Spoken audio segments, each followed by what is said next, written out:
হঠাৎ করে প্ল্যান হলো যে আমরা মেলায় যাব। আমি নিজেও ভাবছিলাম না যে মেলায় যাব, আমার তো যাওয়ার ইচ্ছে ছিল না। তাও যখন মা আরও মামি আরও সবাই বললো যে চল মেলাতে, তাই কিন্তু মেলায় চলে এসেছি। মেলায় এসে প্রথমে দোকান হচ্ছে এখান থেকে কিছুই নেইনি, কিন্তু মাকে পয়সা চেয়েছিলাম, মা আমাকে 10 টাকা দিয়েছে। আর এদিকে আমার ভাইয়ের দেখো টেনশন লেগে গেছে যে আমাকে এই গাড়িগুলোতে কখন বসানো হবে। তো ফাইনালি আমার ভাই কিন্তু বসে পড়েছে এই গাড়িতে।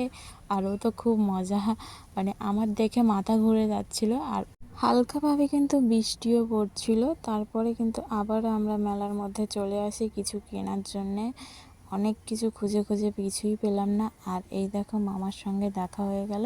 মামা আমাদেরকে রোল কিনে দিল, কিন্তু রোলটা খুবই খারাপ ছিল, মানে টেস্ট একদম বাজে ছিল, যার জন্য আমি খেতেই পারিনি, মাকেই দিয়ে দিলাম। আর এই হচ্ছে মামা। আর এই দিকে কিন্তু চলে এসেছিলাম জিলেপি নিতে। তো যাই হোক, বাংলাতে কি বলে আমি নিজে জানি না, তাই আমি হিন্দিতেই বলে দিলাম। আর এখন হচ্ছে হঠাৎ করে মনে পড়লো যে আমার দিদির মেয়ের জন্য তো কিছুই না হয়নি।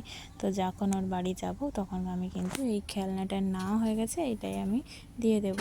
আর এই দেখো লাস্ট বাড়ি যাওয়ার সময় কিন্তু আমি একটু ভিডিও করে নিলাম রথের। আর এখন অনেকটাই ফাঁকা হয়ে গেছে। তো ভিডিওটা কেমন লাগলো অবশ্যই জানাবে। আর ভালো লাগলে লাইক, কমেন্ট, শেয়ার অ্যান্ড চ্যানেলটাকে সাবস্ক্রাইব করে দিবে।